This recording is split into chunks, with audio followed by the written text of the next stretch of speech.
And so you're noticing that this person's not talking to you the way that they used to. Of course, one of the great signs of a relationship that's becoming dysfunctional, or at least passive-aggressive, is a disintegration in communication and a disintegration in time spent together.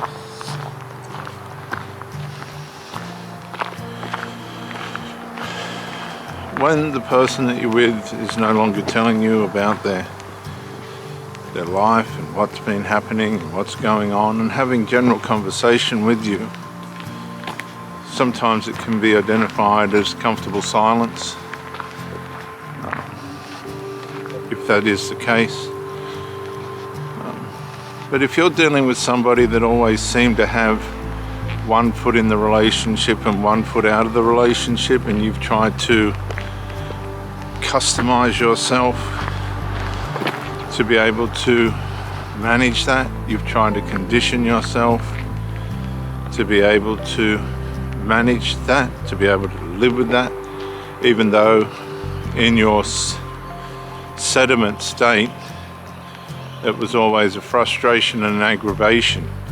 You've allowed yourself to be conditioned and entrained to put up with the silent treatment, passive-aggressive negligence of the other person in their communication. You've decided that something is most certainly wrong, and it's wrong to the point where it's very hard for you to deal with and cope with now. You've tried not to come to the point where the absence and negligence, the psychological and physical absence, maybe sexual abstinence of this person, you've tried to condition yourself to believe that this is just how it is. This is just the way life is. But you had experiences prior learning to this in relationships that demonstrated this sort of behavior before, and it drove you to the point you're at now where you just don't want to tolerate it. And you're wondering to yourself, how do these people end up the same way? Where does this passive-aggressive negligence and abuse, because that's what it is, that's starting to manifest now, come from?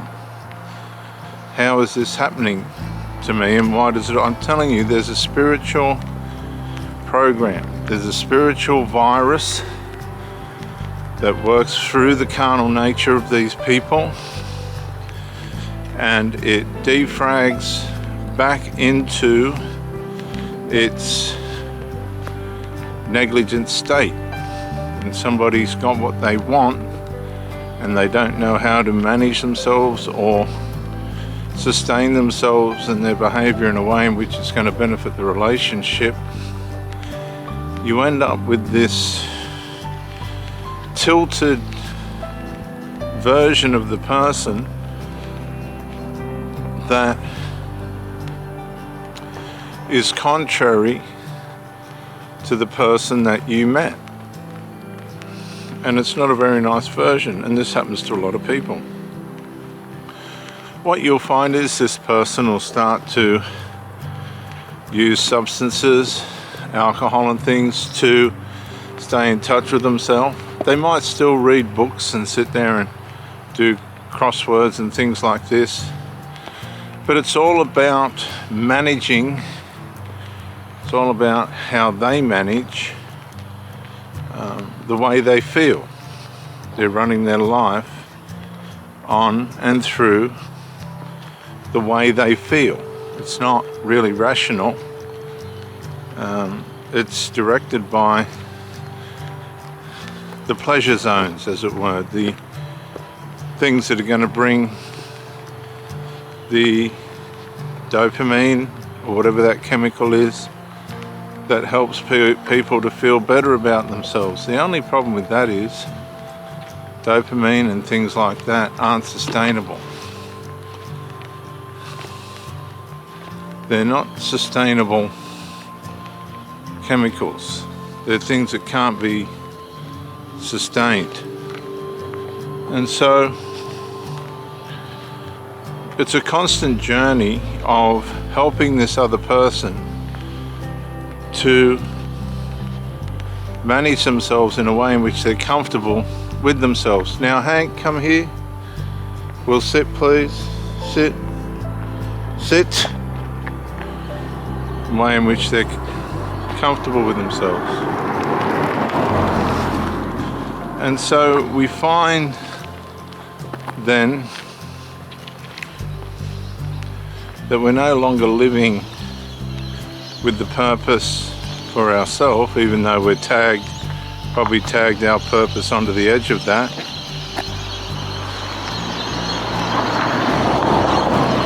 We find ourselves on this journey to keep this other person in a state of mind that's tolerable, and that's all it is. It's just tolerable. And so you condition yourself into a state where you've sort of psychologically and spiritually come into an agreement with this person that I'll do whatever I have to help you maintain this journey that you're on that fulfills the way you want to feel. Come here. Over here. Over here. Thank you. Thank you. Come on.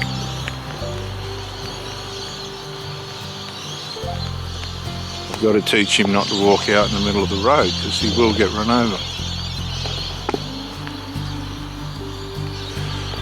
So you're now, as Professor Sam Bankman calls it, conditioned and trained, and your inner core is asking you to refrain from, and you'll hear it, people say, can you please refrain from talking?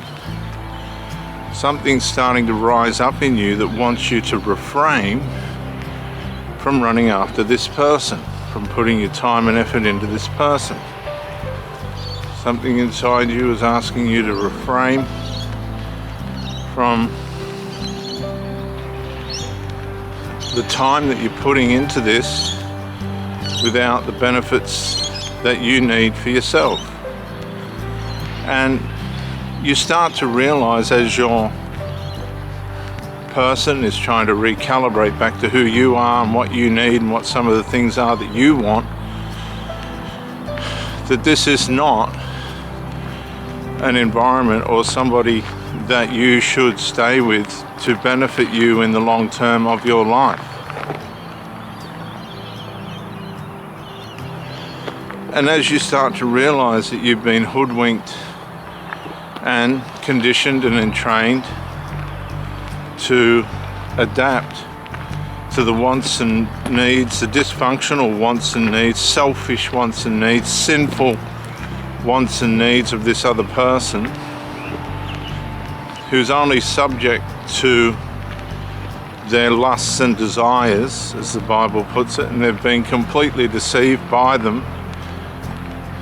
And a lot of these people are very infantile and have hissy fits if they don't get their way, and tantrums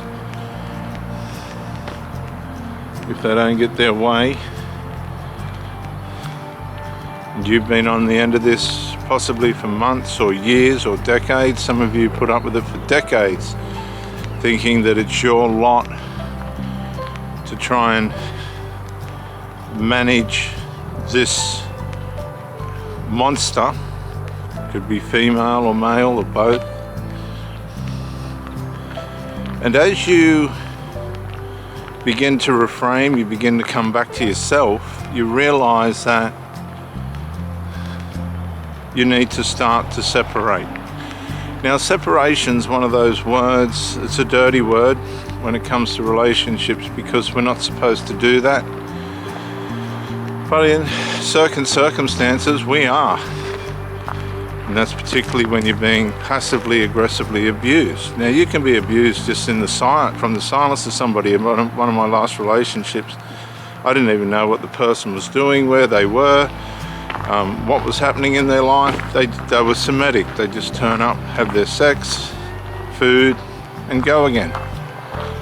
I began to reframe and went, no, there's a much better way than this. They were unable to resolve. I began to detach, and so should you, in accordance with the dysfunction.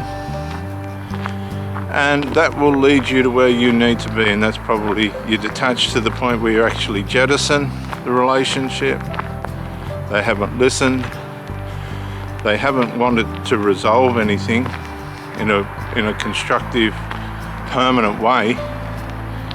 And once you detach and separate and realize that you put yourself with the wrong person, you let them go, they'll definitely let you go. Leave them alone, they'll leave you alone. And never, ever, ever go back.